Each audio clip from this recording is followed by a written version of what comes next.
Maaga pa lang ay gising na si Leah Mendoza. Tahimik ang maliit nilang bahay sa gilid ng barangay. Tanging tunog lang ng bentilador at mahinang hilik ng nakababatang kapatid ang maririnig. Dahan-dahan siyang bumangon mula sa manipis na kutsyon, pilit iniwasang makagawa ng ingay. Samay na ang katawan niya sa ganitong oras ng paggising dahil bago pa man pumasok sa ospital bilang student nurse, kailangan muna niyang tumulong sa bahay.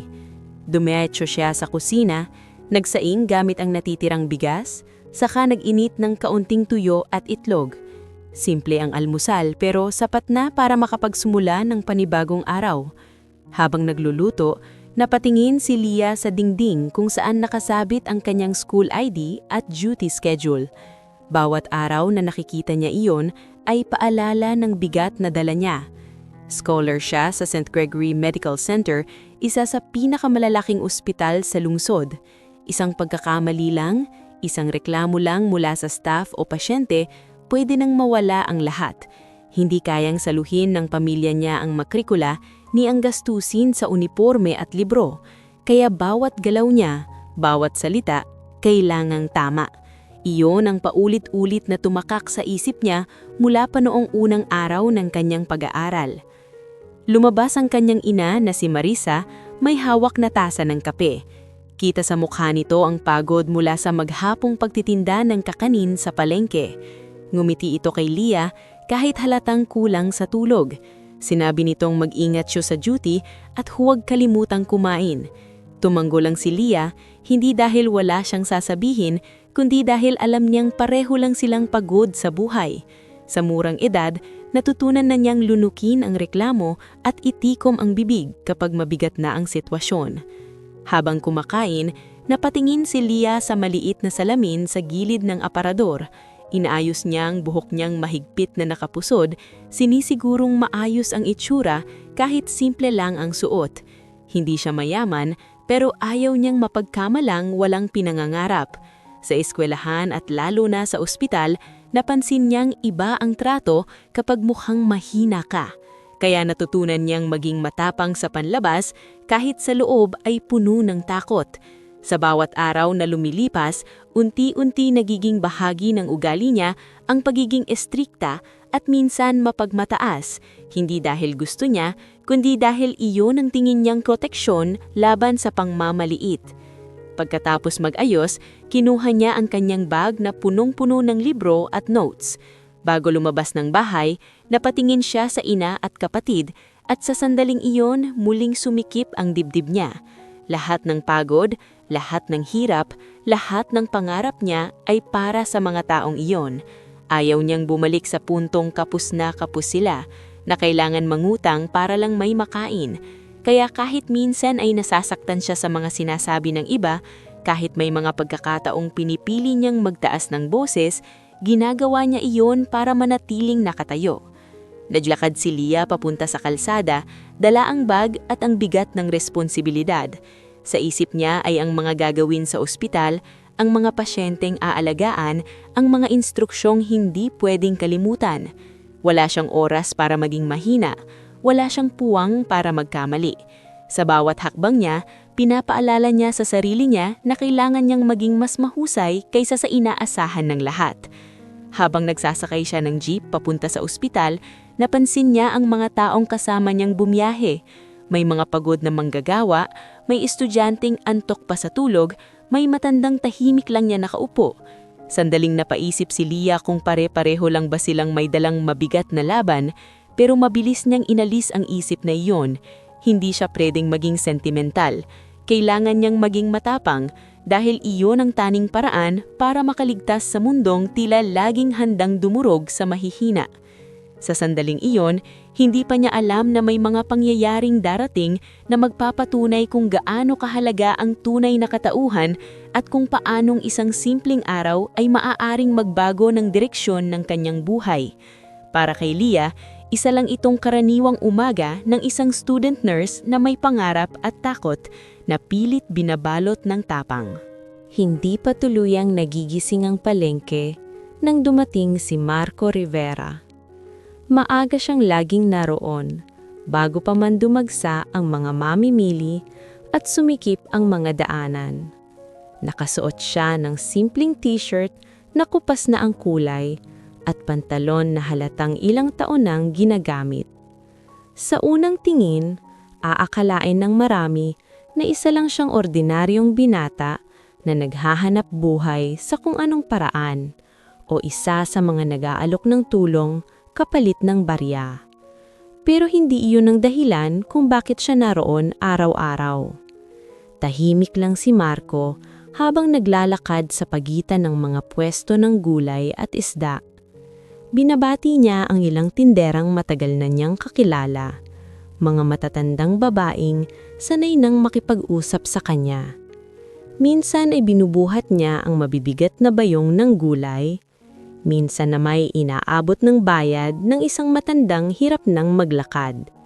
Hindi siya humihingi ng kapalit, at kung may mag-abot man ng barya, madalas ay tinatanggihan niya ito o ibinibigay sa ibang mas nangangailangan. May isang tindera ng gulay na si Aling Nena na palaging nakaabang sa pagdating niya. Kapag nakita siya nito, agad siyang tatawagin para magpatulong magbuhat ng mga sako. Hindi dahil malakas lang si Marco, kundi dahil marunong siyang makinig. Habang nagbubuhat, tahimik lang siyang nakikinig sa mga kwento niyang mga tao, sa reklamo sa buhay, sa pagod, sa simpleng mga pangarap. Hindi siya nagbibigay ng payo kung hindi hinihingi. Para sa kanya, sapat na ang makinig. Habang naglalakad si Marco, napapansin niya ang galaw ng palengke. Kung sino ang tinatawaran ng sobra, kung sino ang hindi pinapansin, kung sino ang nahihirapan. Sa mata ng iba, wala itong saysay. Ngunit para sa kanya, mahalaga ang lahat ng iyon. May dahilan kung bakit pinipili niyang pumunta rito kahit may mas komportable siyang pwedeng puntahan. Dito niya nakikita ang tunay na mukha ng araw-araw na pagkikibakan ng mga tao. May ilang kabataang lalaki na napapatingin sa kanya at nagbubulungan. Sanay na si Marco sa ganoong tingin. Minsan ay tinatawag na tambay, minsan ay napagkakamalang walang direksyon sa buhay. Hindi niya iyon sinasagot. Hindi niya kailangang ipaliwanag ang sarili niya sa kahit na sino. Sa isip niya, hindi nasusukat ang halaga ng tao sa suot o sa lugar na kinaroroonan niya. Bumili si Marco ng kaunting gulay at prutas. Sapat lang para sa isang araw. Hindi siya mahilig mag-imbak. Gusto niyang simple ang buhay, malinaw ang isip. Habang naglalakad siya papalabas ng palengke, napadaanan siya sa isang pwesto kung saan may batang nag-aabot ng plastik kapalit ng kaunting barya. Napansin niyang naningining ang kamay ng bata sa pagod. Tahimik niyang kinuha ang ilang supot at tinulungan nitong mag-ayos, saka iniwan ng kaunting barya sa mesa nang hindi nagpapaalam. Pagdating sa gilid ng palengke, huminto si Marco sandali. Kinuha niya ang lumang cellphone sa bulsa at tinignan ang ilang missed calls. May mga tawag na galing sa ospital, mga mensaheng hindi niya agad sinasagot. Hindi dahil wala siyang pakialam, kundi dahil pinipili niya ang tamang oras. Sa mga sandaling ito, gusto niyang maging isang ordinaryong tao lang, hindi ang taong may daladalang mabibigat na desisyon. May isang mensahe ang tumatak sa isip niya. Tungkol iyon sa kakulangan ng pasilidad at sa reklamo ng ilang pasyente. Dahan-dahan niyang binasa, hindi nagmamadali. Alam niyang darating ang oras na haharapin niya iyon, ngunit hindi ngayon. Para sa kanya, mahalagang maunawaan muna ang pinanggagalingan ng mga reklamo, hindi lang ang mga numero sa papel. Habang naglalakad pauwi sa bahay, nadaanan niya ang ilang taong nag-aagawan sa murang bilihin. Tahimik niyang pinagmasdan ang isena, may bahaging lungkot sa mata. Alam niya kung gaano kahirap ang buhay kapag kapos, dahil kahit hindi iyon ang kasalukuyan niyang dinaranas, matagal na niyang pinag-aralan at pinili na huwag kalimutan. Para kay Marco, Ang pagiging tahimik ay hindi kahinaan. Isa itong paalala na hindi kailangang ipagsigaw ang lahat. Sa araw na iyon, wala siyang ideya na ang palengke, na para sa kanya ay lugar ng katahimikan at pagmamasdan, ay magiging tagpuan ng isang pangyayaring mag-uugnay sa kanya at sa isang taong may sariling daladalang bigat. Para kay Marco, isa lang itong karaniwang umaga ng isang binata na piniling manatiling simple sa mundong mahilig humusga. Mabilis ang lakad ni Leah ng araw na iyon. Halos hindi pa sumisikat ng todo ang araw, pero ramdam na niya ang bigat ng oras. May duty siya sa umaga at may pagsusulit pa sa hapon, kaya kailangan niyang magmadali. Bago tuluyang pumasok sa ospital, dumaan muna siya sa palengke para bumili ng kaunting prutas at tinapay na magiging baon niya hanggang gabi. Sanay na siyang tumakbo sa oras. Sanay na siyang ipagsabay ang pagod at responsibilidad. At sanay na ring pigilan ng sarili kapag may aberyang dumarating. Mas matao ang palengke kaysa sa inaasahan niya. May mga nagtitinda ng isda na pasigaw ang benta, may mga mamimiling nag-aagawan sa murang gulay, at may mga batang paikot-ikot sa masisikip na daan. Habang naglalakad si Leah, mahigpit niyang hawak ang ubag na may lamang mga libro at gamit pang duty. Ayaw niyang madumihan o masira ang kahit ano dahil wala siyang pamalit. Sa isip niya, kailangan lang niyang matapos ang mabilis na pagbili at makaalis agad. Sa kabilang bahagi ng palengke, abala rin si Marco. May tinutulungan siyang tindera na nahihirapang mag-ayos ng mga kahon ng gulay. Maingat niyang binubuhat ang mga iyon at inilalagay sa tabi, sinisiguradong hindi matatapakan ng mga dumadaan. Hindi niya napansin ang paligid dahil nakatuon ang isip niya sa ginagawa. Sanay siyang mag-ingat, ngunit sa dami ng tao at sikip ng espasyo, may mga bagay talagang hindi inaasahan. Nagtagpo ang landas nila sa isang makitib na daanan. Nagmamadali si Leah, nakatingin sa relo, habang si Marco naman ay paatras na nagbubuhat ng kahon. Sa isang iglap, hindi nila napansin ang isa't isa. Tumama ang kahon sa bag ni Leah at sa lakas ng pagkakabangga, natapilok siya at natapon sa sahig ang ilan sa laman ng bag. May ilang prutas na gumulong, may papel na nalaglag, at ang pinakamahalaga, ang ilang notes niya ay nabasa ng tubig mula sa sahig ng palengke. Huminto ang ingay sa paligid. May ilang taong nakatingin, may mga bulungan, may mga matang naghihintay kung ano ang susunod na mangyayari. Nanlaki ang mata ni Leah habang nakatingin sa nagkalat niyang gamit. Ramdam niya ang init ng hiya na gumapang mula leeg hanggang mukha. Sa halip na unahin ang paghinga, unti-unting napalitan ng galit ang kaba sa dibdib niya. Biglang bumaling ang tingin niya kay Marco. Sa paningin niya, ito ang dahilan ng lahat.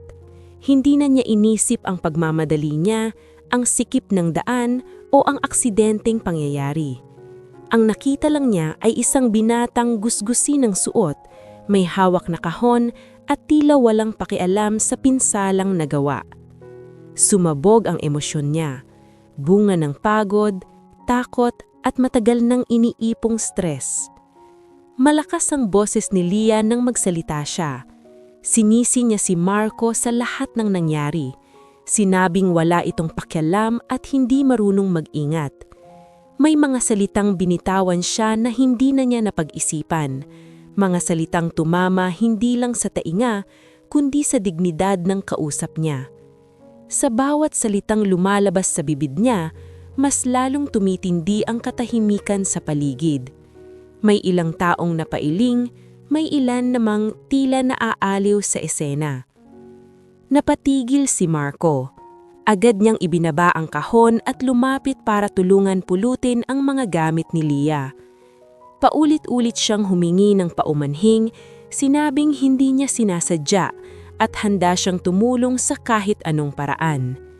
Maingat niyang pinulot ang mga nalaglag na papel, kahit basang-basa na ang ilan. Hindi siya sumagot sa mga salitang ibinato sa kanya. Hindi niya pinatulan ang pangmamaliit. Ang tanging gusto niya ay ayusin ang sitwasyon. Pero para kay Leah, hindi sapat ang paumanhin. Sa harap ng maraming tao, ramdam niya na para bang siya ang napahiya at kailangan niyang ipakita na hindi siya pwedeng tapakan. Mas lalong tumindi ang mga salitang binitawan niya. Tinignan niya si Marco mula ulo hanggang paa, at sa tingin na iyon ay may malinaw na husga siya. Hindi niya namalayan na ang galit na ibinubuhos niya ay hindi na lang tungkol sa natapong gamit, kundi sa lahat ng takot at pagod na matagal na niyang kinikimkim. Tahimik lang si Marco. Tinanggap niya ang mga salita ng hindi umaangal. Nang matapos niyang pulutin ang mga gamit, iniabot niya ilon kay Leah at muling humingi ng paumanhin. Hindi niya ipinaliwanag ang sarili, hindi niya ipinagtanggol ang dignidad niya. Tumayo siyang tuwid, may lungkot sa mata, ngunit walang galit. Umalis si Marco sa gitna ng mga nakatingin. May ilang natawa, may ilang napailing, at may saglit na namang natahimik. Naiwan si Leah na hawak ang bag niya, hingal ang paghinga. Unti-unting humupa ang galit niya at pinalitan niyon ng kakaibang pakiramdam sa dibdib. Ngunit mabilis niya ring itinaboy ang damdaming iyon. Wala siyang oras para mag-isip. Kailangan niyang umalis, kailangan niyang magpatuloy. Habang naglalakad siyang palayo sa palengke, hindi niya alam na ang insidenteng iyon na inakala niyang maliit at panandalian ay magiging simula ng mas malalim na pagsubok sa pagkatao niya. Para kay Leah, isa lang itong umagang puno ng abala. Para kay Marco, isang tahimik na paalala kung gaano kadaling husgahan ng isang tao base sa itsura. At para sa kanilang dalawa, hindi pa doon nagtatapos ang kwento. Tahimik ang paligid nang tuluyang makalayo si Marco sa pinanggalingan ng gulo. Sa bawat hakbang niya palayo sa makitid na daanan ng palengke, unti-unting bumibigat ang pakiramdam sa dibdib niya. Hindi dahil sa mga salitang ibinato sa kanya, kundi dahil sa pamilyar na pakiramdam ng mapagkamalang mababa, walang halaga, at madaling sisihin. Sanay na siya sa ganoon, ngunit hindi ibig sabihin na hindi iyon masakit. Pinili niyang hindi lumingon, pinili niyang hindi ipakita ang anumang reaksyon dahil alam niyang hindi niya kailangang ipaglaban ang sarili sa paraang nakikita ng marami. Huminto siya saglit sa gilid ng palengke at huminga ng malalim. Pinunasan niya ang pawis sa noo at inayos ang pagkakahawak sa dala niyang supot. May mga matang sumunod sa kanya. May ilang pabulong na tawanan at may ilan ding tahimik lang na nakamasid. Hindi niya alam kung alin ang mas mabigat, ang lantad na pangungutya o ang tahimik na paghuhusga. Gayunpaman, pinili niyang magpatuloy, gaya ng lagi niyang ginagawa. Sa kabilang banda, naiwan si Leah sa gitna ng palengke na may hawak na bag at basang mga papel. Unti-unting bumalik ang ingay sa paligid, parang walang nangyari. May mga naglakad na muli, may mga nagpatuloy sa pagtawad at may mga nag-usap tungkol sa ibang bagay. Ngulit sa loob ni Leah, may kakaibang katahimikan na bumalot. Nang humupa ang galit, doon pumasok ang hiya. Hindi niya inaasahan ng biglang pagsikip ng dibdib. Ang pakiramdam na tila may mali, kahit pilit niyang ipinapaliwanag sa sarili na may dahilan siya. Pinulot niya ang huling papel sa sahig at ipinasok sa bag. Napansin niyang nanginginig ang kamay niya, hindi dahil sa pagod, kundi dahil sa emosyon. Hindi niya tinignan ng mga taang nakapaligid. Ayaw niyang makita ang mga mata nilang tila may hatol na. Pinilit niyang itaas ang baba at maglakad palayo, gaya ng ginagawa niya kapag may bumabagsak na bahagi ng loob niya na ayaw niyang ipakita. Habang naglalakad papunta sa sakayan, bumabalik sa isip ni Leah ang itsura ni Marco. Ang paraan ng pagyuko nito habang humihingi ng paumanhin, ang tahimik na kilos habang pinupulot ang mga gamit niya. Ang hindi pagganti kahit malinaw na napahiya ito sa harap ng maraming tao.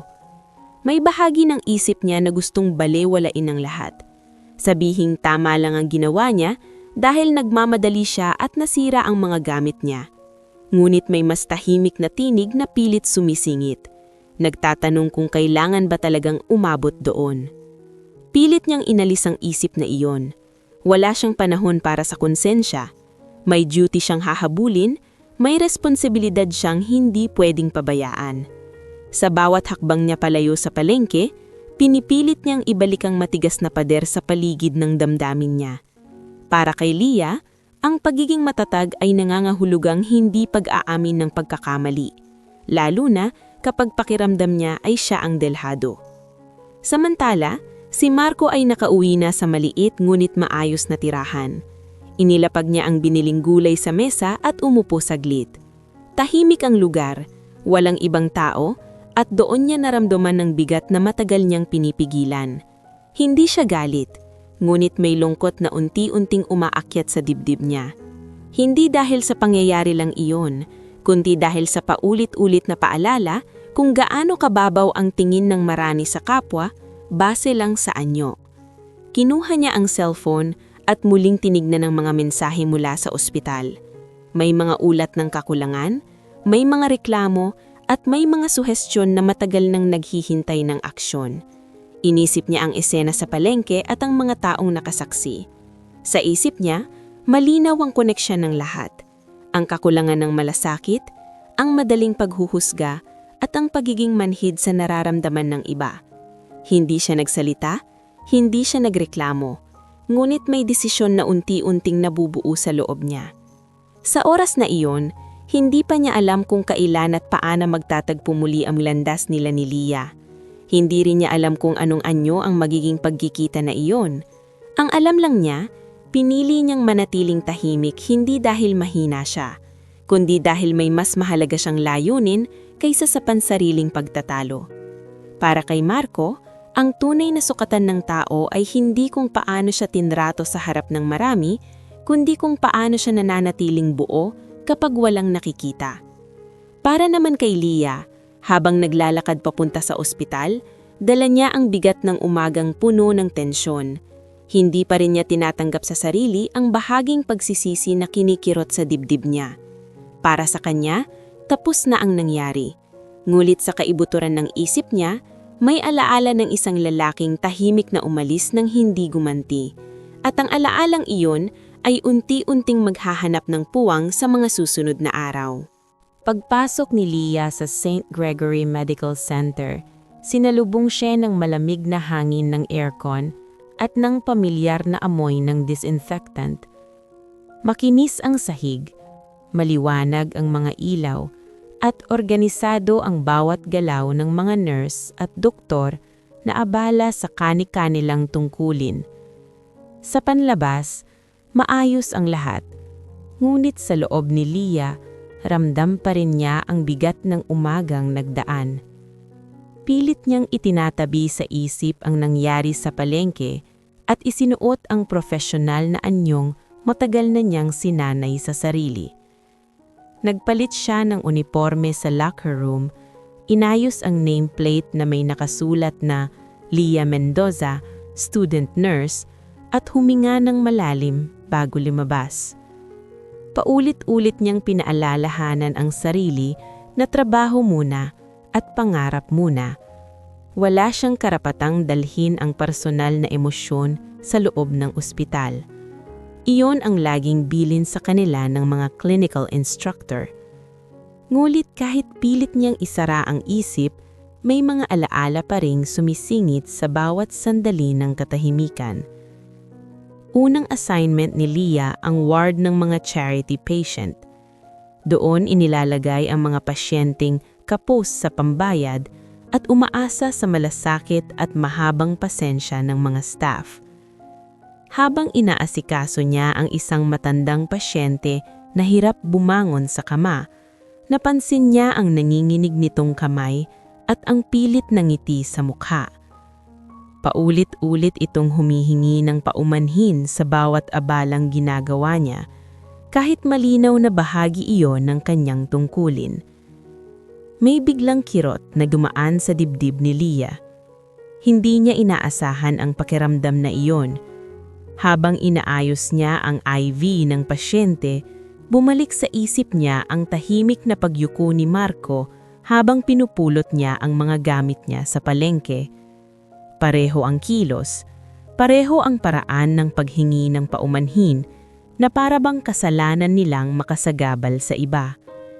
Saglit siyang natigilan, ngunit mabilis ding bumalik sa ginagawa.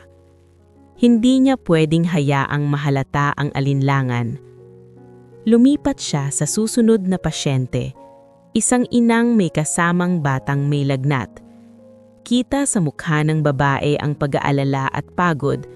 Wala itong tigil sa pagtatanong kung kailan darating ang doktor at kung magkano ang posibleng gastos. Sinagot ni Leah ang mga tanong ng maayos at mahinahon, ngunit sa loob niya ay may tanong na ayaw niyang harapin. Kailan pa siyang naging matigas sa labas, ngunit marupok sa loob? Sa kalagitnaan ng duty, dumating ang clinical instructor at nagbigay ng paalala tungkol sa tamang pakikitungo sa mga pasyente. Sinabi nitong hindi sapat ang kaalaman at kasanayan, mahalaga rin ang respeto dahil hindi lang katawan ang ginagamot nila, kundi pati dignidad na ng tao. Ramdam ni Leah na parang siya ang tinutukoy kahit alam niyang pangkalahatan lamang ang sinabi. Bahagya siyang yumuko at pilit pinigilan ang pag-init ng kanyang mga mata. Habang nagpapahinga sandali sa gilid ng hallway, napansin niya ang isang matandang lalaking nakaupo sa wheelchair. Mag-isa lamang ito, hawak ang isang lumang supot ng mga gamit, tahimik na nakatingin sa sahig. Maraming dumaraan, maraming abalang staff, ngunit tila walang nakakapansin sa kanya. Huminto si Leah at sandaling pinagmasdan ang matanda. Sa kanyang isip, para itong salamin ng umagang nagdaan ng lalaking tahimik na umalis sa palengke habang siya ay nakatayo sa gitna ng galit at hiya. Lumapit siya sa matanda at mahinahong nagtanong kung may kailangan ito. Ngumiti ang lalaki at sinabing ayos lang siya at naghihintay lamang. Sa simpleng sagot na iyon, may bigat na tumama sa dibdib ni Leah. Biglang bumagal ang kanyang paghinga. Marahil dahil unti-unti niyang nauunawaan na maraming taong sanay nang hindi pansinin, sanay nang maghintay, at sanay nang tumanggap ng kaunting atensyon na para bang iyon na ang sapat. Pagbalik niya sa trabaho, mas naging maingat ang bawat kilos ni Leah. Mas mabagal ang kanyang pagsasalita, mas mahinahon ang bawat hawak, at mas may ingat ang bawat hakbang. Hindi pa niya tuluyang tinatanggap ang pagkakamali niya sa palengke, ngunit may pagbabagong nagsisimula sa loob niya. Hindi ito lantad at hindi rin malaki, ngunit malinaw na naroon at patuloy na gumagalaw. Sa pagtatapos ng duty, pagod ang kanyang katawan, ngunit mas pagod ang kanyang isipan. Habang naglalakad siya palabas ng ospital, hindi nawala ang pakiramdam na may dapat siyang harapin at ayusin kahit hindi pa niya alam kung paano. Para kay Leah, ang ospital na dati ay simbolo ng pangarap at tagumpay ay unti-unti ring nagiging lugar ng pagnininilay sa sarili niyang pagkatao. Hindi pa niya alam na ang konsensyang unti-unting gumigising sa kanyang loob ay haharap sa mas mabigat na pagsubok. Sa ngayon, dala lamang niya ang tahimik na tanong na hindi niya kayang sagutin. At sa likod ng mga tanong na iyon, unti-unting nabubuo ang isang aral na kailanmang hindi itinuturo sa kahit anong aklat ng medisina. Habang unti-unting nilalamon ng gabi ang lungsod, tahimik na umuwi si Marco sa isang gusaling hindi kapansin-pansin sa labas. Walang engrandeng karatula, walang mamahaling ilaw, at walang bakas ng karangyaan. Sa unang tingin, iisipin ng kahit sino na isa lamang itong ordinaryong opisina. Ngunit, sa loob ng gusaling iyon, nagaganap ang mga desisyong may bigat sa buhay ng libo-libong tao. Pumasok si Marco sa isang silid na may mahabang mesa at ilang upuang bakante. Tahimik niyang inilapag ang supot ng gulay sa isang sulok at naupo sa dulo ng mesa. Isa-isang bumukas ang ilaw habang may ilang taong pumasok, pawang maayos ang bihis, may hawak na tablet at folder. Tumayo sila sandali nang mapansin siya, ngunit agad din niyang sininyasan na maupo lang. Hindi siya mahilig sa formalidad at ayaw niyang iparamdam na may pagitan sila. Isa sa mga kasama niya ang naglahad ng mga ulat. May kakulangan sa pasilidad, may reklamo mula sa charity ward, may mga pasyenteng matagal naghihintay dahil sa kakulangan ng staff. Tahimik lang si Marco habang nakikinig, nakatuon ang mga mata sa bawat nagsasalita. Hindi siya sumisingit, hindi siya agad nagbibigay ng opinyon. Sanay siyang unahin ang pakikinig bago ang anumang desisyon. Sa isip niya, bumabalik ang mga eksenang nakita niya sa palengke. Ang mga tindera, ang mga batang nag-aabot ng plastik, ang mga taong sanay ng hindi pansinin. Nakikita niya ang parehong mga mukha sa loob ng ospital, lalo na sa mga charity patients. Para sa kanya, hindi sapat ang magtayo ng magarang gusali at maglagay ng modernong kagamitan. Kung mananatiling malamig at malayo ang sistema sa tunay na pangangailangan ng tao, wala ring saysay ang lahat ng iyon. May isang nagtanong kung kailangan bang bawasan ang ilang libreng serbisyo dahil sa gastos. Sandaling tumahimik ang silid. Dahan-dahang umangat ang tingin ni Marco at doon lang siya nagsalita. Malinaw at mahinahon ang boses niya, ngunit may bigat. Sinabi niyang hindi pwedeng maging dahilan ang gastos para talikuran ang mga taong walang kakayahang magbayad. Kung may kailangang baguhin, iyon ay ang sistema, hindi ang malasakit. Walang tumutol, sanay na ang mga kasama niya sa ganitong pananaw. Alam nilang hindi madali ang piniling landas ni Marco, ngunit iyon ang dahilan kung bakit nandoon sila. Matapos ang pulong, isa-isa silang umalis, iniwan siyang mag-isa sa silid. Tahimik niyang tinignan ang mga papel sa mesa, ngunit malinaw na ang isip niya ay nasa ibang lugar. Kinuha niya ang cellphone at binuksan ang ilang larawan. May mga larawan ng ospital noong bago pa lang ito. May mga pasyenteng ngumingiti, may mga empleyadong simple lang ang suot, ngunit puno ng pag-asa. Sa bawat larawan, naaalala niya kung bakit niya piniling huwag ipaalam sa marami ang tunay niyang papel. Gusto niyang makita ang ospital sa mata ng karaniwang tao, hindi sa mata ng isang may-ari na palaging iginagalang at sinusunod. Kinabukasan, muling bumalik si Marco sa palengke, gaya ng kanyang nakasanayan. Pareho pa rin ang suot niya, pareho pa rin ang tahimik na kilos. May ilang nakapansin sa kanya, may ilang hindi. Walang nagbago sa panlabas, ngunit sa loob niya ay mas malinaw na ang mga hakbang na kailangan niyang gawin. Dumaan siya sa parehong mga pwesto, binati ang parehong mga tao, at muling nakita ang mga mukha ng mga taong patuloy na lumalaban sa buhay. Sa isang sulok ng palengke, may isang matandang tindera na nagrereklamo sa kakulangan ng gamot sa ospital. Tahimik lang nakinig si Marco, hindi nagpapakilala, hindi nagbibigay ng pangako. Ngunit sa isip niya, malinaw na ang dapat gawin. Hindi kailangan ng malalaking salita, kailangan ng konkretong aksyon. Habang naglalakad siya pauwi, napadaan siya sa isang karinderiya at naupo sandali. Pinagmasdan niya ang mga taong kumakain, ang mga pagod na mukha, ang mga simpleng usapan. Dito niya mas nararamdaman ang pulso ng buhay. Dito niya mas nauunawaan kung para kanino ba talaga ang mga desisyong ginagawa niya araw-araw.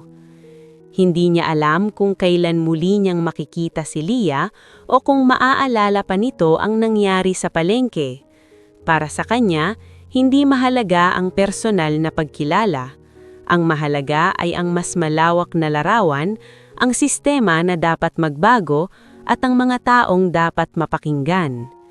Ngunit hindi rin niya alam na ang katahimikang pinili niya ay unti-unting haharap sa isang pagsubok na mas personal kaysa sa inaakala niya. Sa oras na iyon, si Marco ay nananatiling anino sa likod ng mga desisyon. Ang ordinaryong mukha sa mata ng karamihan, ngunit sa bawat hakbang niya sa palengke at sa bawat tahimik na pagpupulong, unti-unti niyang hinahanda ang mga pagbabago na hindi pa alam ng marami, kabilang na ang isang student nurse na may sariling laban at unti-unting ginugulo ang konsensya. Maaga pa ring dumating si Leah sa ospital kinabukasan. May kakaibang kabog ang dibdib niya mula pa nang magising siya.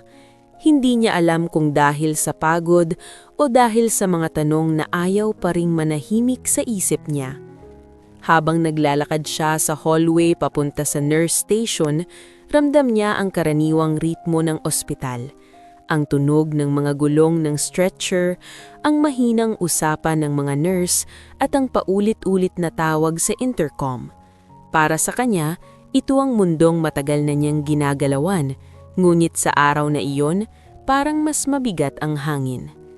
Naka-assign siya sa emergency area bilang bahagi ng training. Hindi iyon madali para sa isang student nurse dahil bawat segundo ay mahalaga at bawat pagkakamali ay may katapat na seryosong epekto. Habang inaayos niya ang mga gamit, pinapaalala niya sa sarili na mag-focus. Wala siyang puwang para sa personal na isipin. Ngunit kahit anong pilit niya, may bahaging ayaw pa ring tumahimik sa loob niya. Biglang nagkaroon ng commotion sa labas ng emergency entrance. May dumating na pasyente na hirap huminga. May edad na at halatang pagod na ang katawan. Agad na kumilos ang staff at kasama sa sumalubong si Leah. May isang lalaking nagtulak sa wheelchair, maingat ang kilos, seryoso ang mukha. Nang mapatingin si Leah sa kanya, bigla siyang natigilan. Hindi niya agad inalis ang tingin.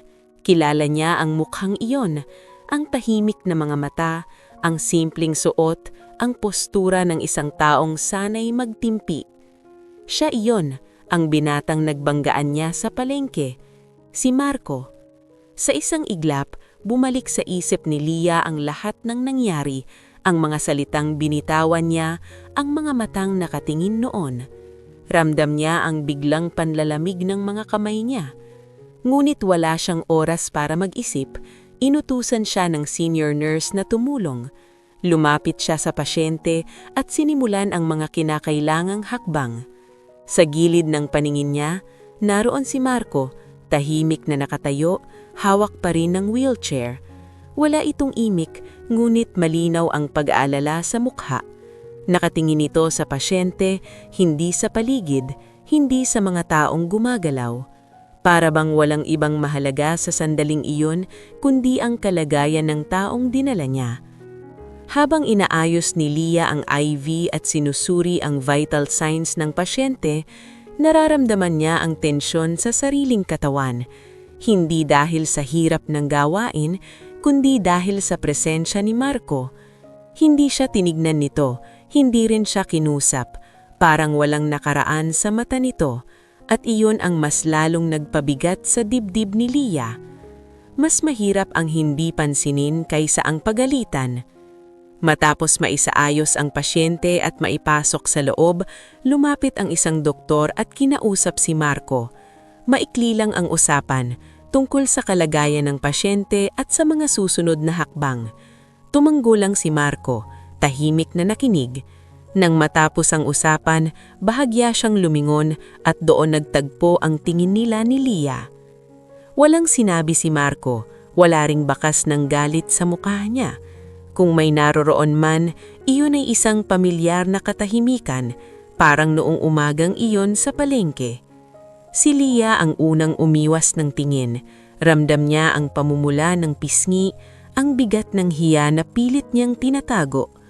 Gusto niyang sumigaw, gusto niyang humingi ng tawad, ngulit parang may pumipigil sa lalamunan niya.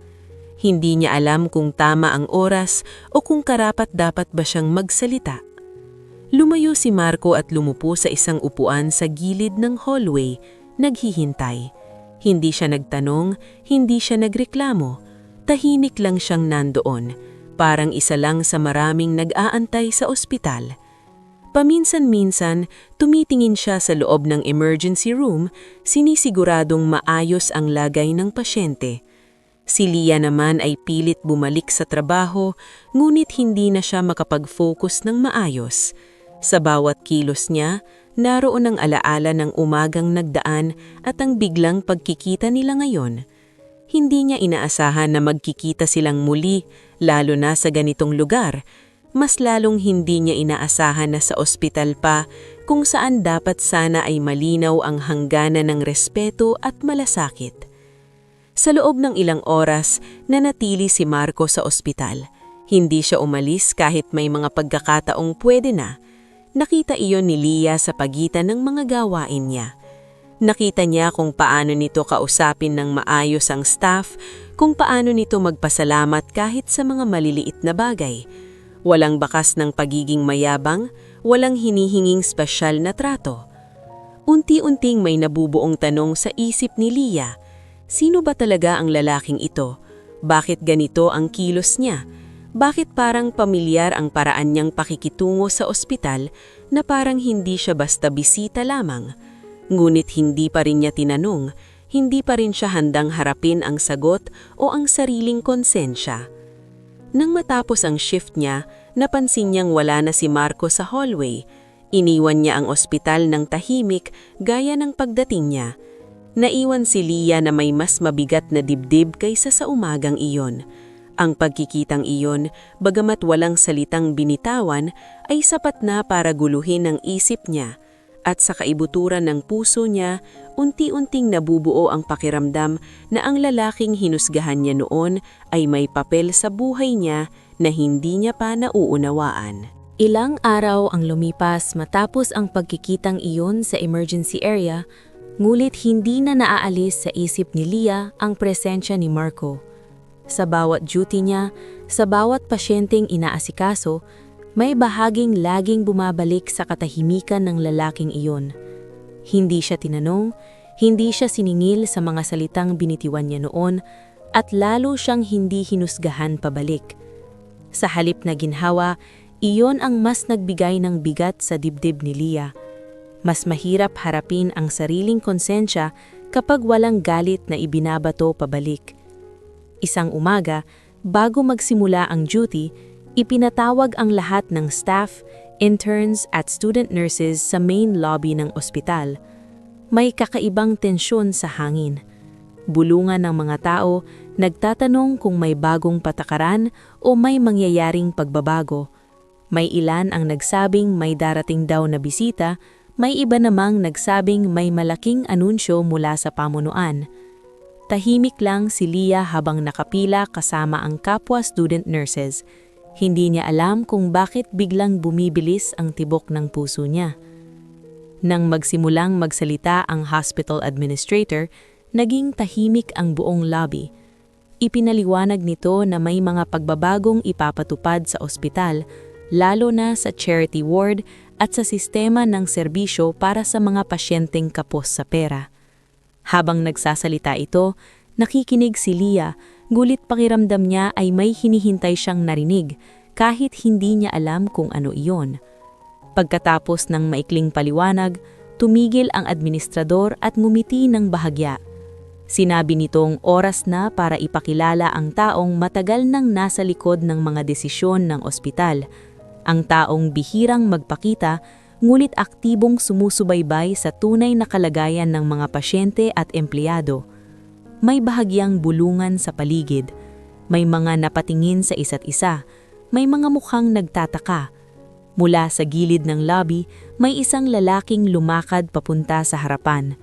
Simple lang ang suot, maayos ngunit hindi marangya, walang alahas, walang anumang palatandaan ng kapangyarihan.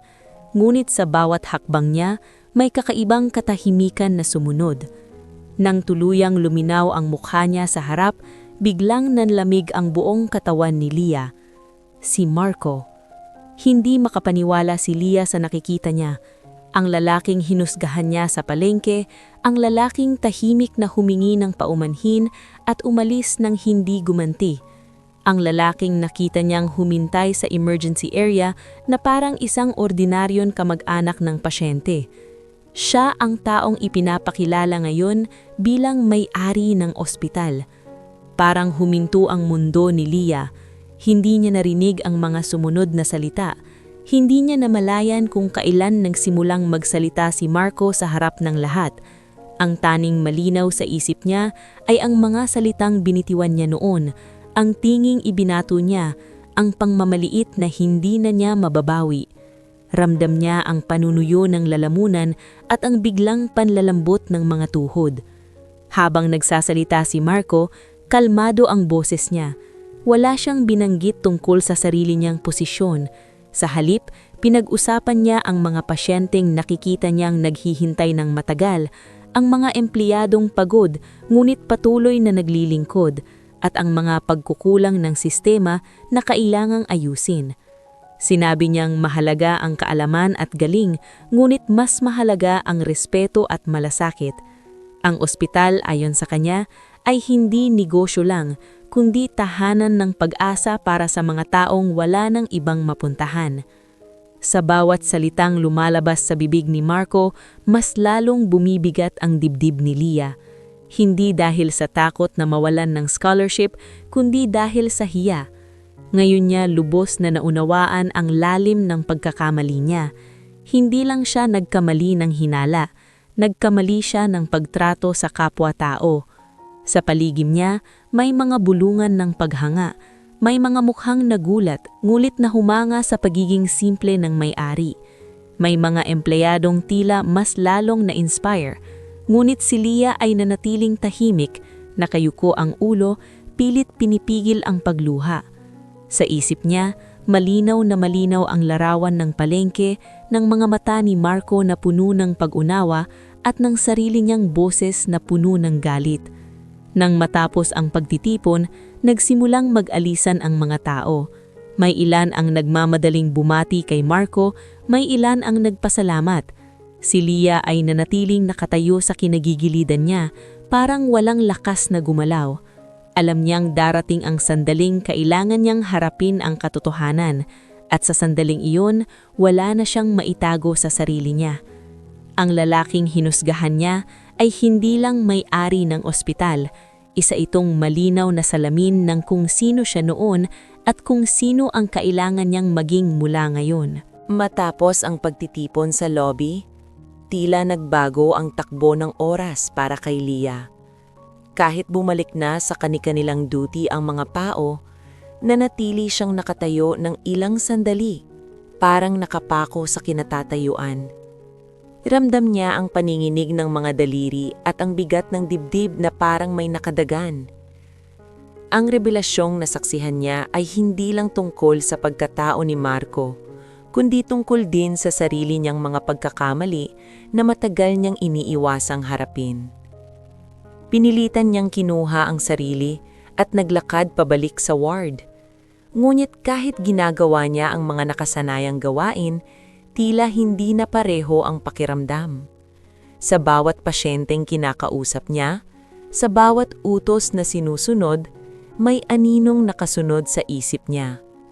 Paulit-ulit niyang naaalala ang esena sa palengke, ang sarili niyang boses na matalim, ang tinging mapanghusga. Noon, inisip niyang kailangan niyang ipakita ang tapang para hindi siya tapakan. Ngayon, malinaw na malinaw sa kanya na may mga pagkakataon ang tapang ay nasa pagpapakumbaba. Sa loob ng duty hours, ilang beses niyang nakita si Marco sa malayo. Minsan ay kausap nito ang ilang doktor. Minsan ay nakatayo lang sa gilid, tahimik na nagmamasid. Wala itong ipinapakitang galit o malamig na trato. Pareho pa rin ang kilos nito, mahinahon, magalang, at tila walang bakas ng anumang personal na hinanakit. At iyon ang mas lalong nagpapahirap kay Leah. Sa halip no pagalitan o parusahan siya, binigyan siya ng espasyong mag-isip at harapin ang sarili niyang konsensya. Tuwing mag-isa siya, bumabalik ang takot. Paano kung naaalala ni Marco ang ginawa niya? Paano kung isang araw ay ipatawag siya at tuluyang mawala ang scholarship niya? Paano kung ang isang pagkakamali sa palengke ay maging dahilan ng pagkasira ng pangarap na matagal niyang pinaglalaban? Ngunit kasabay ng takot ay ang isang mas mabigat na tanong. Kung manatili siyang tahimik, sapat na ba iyon? Kung hindi siya hihingi ng tawad, mabubura ba ang bigat na nararamdaman niya? Isang gabi, matapos ang mahabang duty, umupo si Leah sa waiting area ng ospital. Tahimik na ang paligid, kakaunti na lang ang tao. Dito niya hinayaang lumabas ang pagod na matagal niyang kinikimkim. Dahan-dahang tumulo ang luha sa kanyang pisngi, hindi dahil sa sakit ng katawan, kundi dahil sa bigat ng konsensya.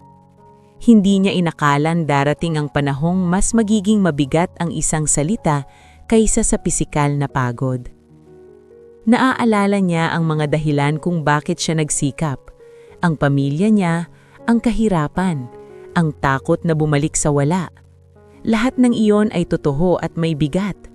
Ngunit sa paglalim ng pag-unawa niya, napagtanto niyang hindi sapat ang dahilan ng takot para manakit ng kapwa, kahit sa salita lang. Ang pagiging mahirap ay hindi lisensya para maging mapangmata, at ang pangarap ay hindi dapat itayo sa pagyurak ng dignidad ng iba. Kinabukasan, pumasok si Leah sa ospital na may malinaw na pasya. Hindi pa rin nawawala ang takot, ngulit mas malinaw na sa kanya ang dapat gawin. Hindi niya alam kung paano tanggapin ni Marco ang anumang sasabihin niya. Ngunit alam niyang hindi na niya kayang dalhin ang bigat ng pananahimik. Sa bawat hakbang niya sa hallway, mas malinaw ang tibok ng puso niya. Mas malinaw ang layunin. Habang inaasikaso niya ang isang pasyente, napatingin siya sa salamin at nakita ang sarili niyang refleksyon. Hindi na iyon ang parehong Leah na galit at puno ng pagtatanggol sa sarili. May bakas pa rin ng takot, ngunit may bagong tapang na nagsisimulang sumibol. Ang tapang na aminin ng pagkakamali kahit walang kasigurahan ng kapalit. Sa isip niya, malinaw na ang isang bagay. Kahit mawala ang scholarship, kahit masaktan ang pride niya, kailangan niyang gawin ang tama. Hindi dahil may-ari ang ospital si Marco, kundi dahil tao siya. At dahil sa propesyon na pinili niya, hindi niya pwedeng ihiwalay ang sarili niyang pagkatao sa trabahong ginagawa niya. Sa pagtatapos ng araw, alam ni Leah na hindi pa tapos ang laban sa loob niya. Ngulit sa kauna-unahang panahon, hindi na siya tumatakbo palayo sa konsensya niya. Sa halip, handa na siyang harapin ito, anuman ang kahinatnan. At sa likod ng takot na yon, unti-unting nabubuo ang pag-asa na may pagkakataon pang itama ang mali. Tahimik ang hallway nang maglakas loob si Leah na huminto sa tapat ng administrative office.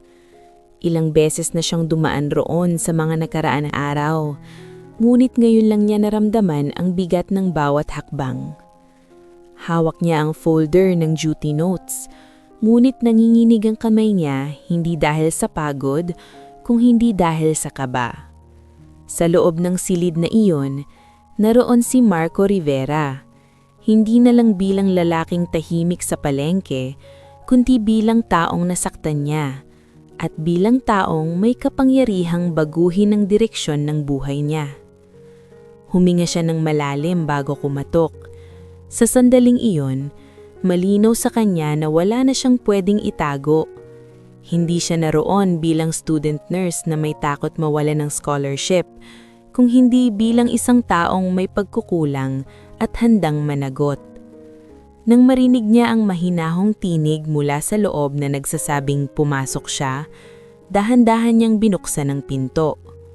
Nakatayo si Marco sa tabi ng bintana, nakatingin sa labas. Simple pa rin ang suot, walang bakas ng pagiging may-ari ng ospital kung hindi mo siya kilala. Nang mapansin niya si Leah, humarap siya at tumanggo ng bahagya, senyales na maupo ito kung gusto. Ngunit nanatiling nakatayo si Leah, parang mas nararapat sa sandaling iyon. Hindi agad nakapagsalita si Leah. Ramdam niya ang paninikip ng lalamunan, ang bigat ng mga salitang matagal niyang kinikimkim. Sa huli, nagsalita rin siya. Mababa ang boses, ngunit malinaw. Inamin niya ang nangyari sa palengke. Walang binawas, walang pinalabnaw. Inamin niya ang galit, ang yabang, at ang pangmamaliit na binitiwan niya. Hindi siya nagdahilan ng pagod o kahirapan. Sinabi niyang mali siya, at alam niyang kahit anong paliwanag ay hindi sapat para burahin ang sakit na maaaring naidulot niya. Habang nagsasalita si Leah, tahimik lang si Marco. Hindi siya umupo, hindi rin siya nagsalita. Nakatingin lang siya kay Leah, hindi mapanghusga, hindi malamig, kundi kalmado at buo ang atensyon. Iyon ang lalong nagpabigat sa loob ni Leah. Mas madali sanang humingi ng tawad kung may galit na sasalubungin sa kanya. Ngunit ang katahimikan ni Marco ay parang salamin na pilit ipinapakita ang buong bigat ng pagkakamali niya. Natapos si Leah na may bahagyang panginginig sa boses. Sinabi niyang handa siyang tanggapin ang anumang desisyon, kahit pa mawala ang scholarship niya. Ang mahalaga raw ay masabi niya ang totoo at humingi ng tawad bilang tao. Yumuko siya ng bahagya, hindi bilang pagmamakaawa, kundi bilang pag-ako ng pagkakulang. Matagal bago nagsalita si Marco. Lumapit siya sa mesa at saka umupo. Maingat ang bawat galaw, parang iniisip ang bawat salitang bibitawan. Nang nagsalita siya, kalmado pa rin ang boses niya. Sinabi niyang naaalala niya ang nangyari sa palengke. Hindi niya itinanggi na nasaktan siya, hindi dahil sa mga salita lang, kundi dahil sa madalas niyang makita ang ganitong pagtrato sa kapwa. Ngunit sinabi rin niyang hindi siya nagalit kay Leah bilang isang individual. Para sa kanya, mas mahalaga ang kung ano ang ginagawa ng isang tao matapos siyang mapagtanto ang mali. Ipinaliwanag ni Marco na pinili niyang manatiling tahimik, hindi para ipahiya si Leah o iparamdam ang kapangyarihan niya, kundi bigyan ito ng pagkakataong mag-isip. Sinabi niya ang ospital ay puno ng mga taong may kanya-kanyang daladalang sugat, hindi lang pisikal, kundi emosyonal. At bilang isang nurse, higit pa sa kaalaman ng kailangan ng puso na marunong umunawa. Hindi niya binanggit ang scholarship, hindi rin niya tinakot si Leah ng parusa. Sa halip, pinaalalahanan niya ito na ang tunay na pagsubok ng isang profesional ay kung paano siya kumikilos kapag walang nakatingin at kung paano siya humaharap sa pagkakamali niya. Tanggap niya ang paghingi ng tawad ni Leah, hindi bilang may-ari ng ospital, kundi bilang isang taong minsang hinusgahan. Tumulo ang luha ni Leah, hindi dahil sa takot, kundi dahil sa ginhawang naramdaman niya. Sa unang-unang pagkakataon, naramdaman niyang may nabunot na tinik sa dibdib niya. Nagpasalamat siya, hindi lang sa pagtanggap ng tawad, kundi sa aral na natanggap niya. Bago siya lumabas ng silid, sinabi ni Marco ang huling paalala. Ang pagbabago ay hindi natatapos sa paghingi ng tawad, nagsisimula pa lang ito roon. Tumanggo si Leah, dala ang bigat at gaan na maghalong pakiramdam. Sa paglabas niya sa opisina, alam niyang hindi na siya ang dating Leah. At sa katahimikan ng hallway, nagsimula ang isang mas malinaw na hakbang patungo sa pagiging mas mabuting tao. Lumipas ang mga araw na parang mas tahimik, ngunit mas malinaw para kay Leah. Hindi na mabigat ang dibdib niya tuwing pumapasok sa ospital. Hindi rin nawala ang pagod, ngunit may kakaibang gaan sa bawat hakbang. Sa bawat pasyenteng hinaharap niya, ramdam niya ang pagbabago sa sarili. Mas mahinahon na ang tono ng boses niya, mas maingat ang mga salita, at mas bukas ang mga mata sa maliliit na senyales ng pangangailangan. Hindi na siya nagmamadali para patunayan ang sarili. Sa halip, pinipili niyang makinig. Sa charity ward, mas madalas na siyang humihinto upang tiyaking naiintindihan ng pasyente ang mga paliwanag. Hindi na siya naiirita kapag paulit-ulit ang tanong. Inuunawa niya kung saan nanggagaling ang takot. May isang matandang pasyente na halos araw-araw niyang binibisita, hindi dahil naka-assign siya roon, kundi dahil alam niyang kailangan nito ng kausap. Doon niya napagtantong ang pag-aalaga ay hindi lang nasusukat sa gamot at procedure, kundi sa presensya at paggalang. Samantala, tahimik ding gumagalaw ang mga pagbabago sa ospital. May mga bagong patakaran na ipinatupad, mas malinaw na sistema sa charity services, at mas bukas na komunikasyon sa pamunuan at sa staff. Hindi ito ipinagsigawan, walang engrandeng seremonya, ngunit ramdam ng mga tao ang kaibahan. Mas kaunti ang reklamo, mas marami ang pasasalamat. Sa mga hallway, mas madalas ang ngiti kaysa sa pagod na buntong hininga. Minsan, habang naglalakad si Leah papunta sa nurse station, nakita niya si Marco sa malayo. Kaunti lang ang pagitan nila, ngunit malinaw ang distansyang propesyonal. Tumanggo siya bilang pagbati, at tumanggo rin si Marco bilang tugon. Walang kailangang sabihin. Sa katahimikan na iyon, may paggalang na mas malinaw kaysa sa anumang salita. Hindi na iyon ang katahimikan ng hiya o takot, kundi katahimikan ng pag-unawa. Isang hapon, matapos ang duty, dumaan si Leah sa palengke. Hindi na siya nagmamadali. May dala siyang maliit na listahan, ngulit mas mahalaga sa kanya ang pagtingin sa paligid. Binati niya ang ilang tindera, tinulungan ng isang matandang babae na magbuhat ng bayong, at naghintay sa pila ng hindi nagrereklamo. Sa isang sulok, nakita niya ang makitib na daanan kung saan nagsimula ang lahat. Sandali siyang huminto roon, hindi para balikan ng galit, kundi para kilalanin ang layo ng narating ng loob niya. May isang binatilyong nakabangga ang isang mamimili at agad humingi ng paumanhin. Nakatayo ang ilang tao, naghihintay ng sigawan, ngunit walang sumigaw. Maingat na pinulot ang mga nalaglag at nagpatuloy ang lahat. Ngumiti si Leah sa sarili, hindi dahil perpekto na ang mundo, kundi dahil may mga sandaling kayang baguhin ng isang tao ang direksyon ng isang eksena. Pag-uwi niya sa bahay, sinalubong siya ng ina at kapatid na may kwento ng araw. Nakinig siya ng buong buo, hindi nagmamadali, hindi nag-iisip ng susunod na gagawin. Sa hapagkainan, simple lang ang pagkain, ngunit mas buo ang samahan. Doon niya napagtanto ang pangarap ay hindi lang tungkol sa pag-angat sa buhay, kundi sa pagdala ng pag-angat sa ugali. Sa ospital, unti-unti nakilala si Leah bilang student nurse na maaasahan, hindi dahil sa taas ng boses o tapang sa panlabas, kundi sa katahimikan na may malasakit. Hindi na niya kailangan ang pader ng yabang para ipagtanggol ang sarili. Ang kumpiyansya niya ay nagmumula na sa malinaw na konsensya at sa pangangailangang maglingkod. Sa kanining kay Marco, ang araw-araw ay patuloy na pagmamasati at pag-aayos. Hindi siya naging mas maingay o mas lantad, nanatili siyang simple, nanatiling nakikinig. Ngulit sa bawat desisyon na ginagawa niya, may malinaw na direksyon. Ang ospital ay lugar ng paggaling, hindi lang ng katawan kundi ng dignidad. At ang dignidad na iyon ay binubuo ng maliliit na kilos na inuulit araw-araw. Minsan, nagkasabay si Leah sa elevator. Walang ibang tao. Maikling sandali lamang iyon, ngunit sapat para sa isang tahimik na palitan ng ngiti.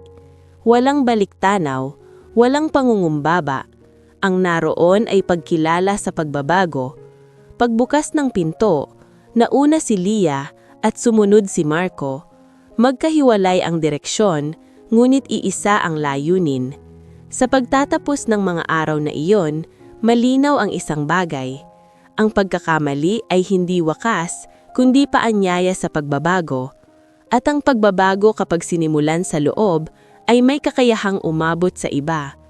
Sa ospital na iyon, sa palengke na iyon, at sa buhay na patuloy na gumagalaw, nagsimula ang bagong panimula, hindi sa malaking anunsyo, kundi sa tahimik na pagpili na maging mas mabuti kaysa kahapon.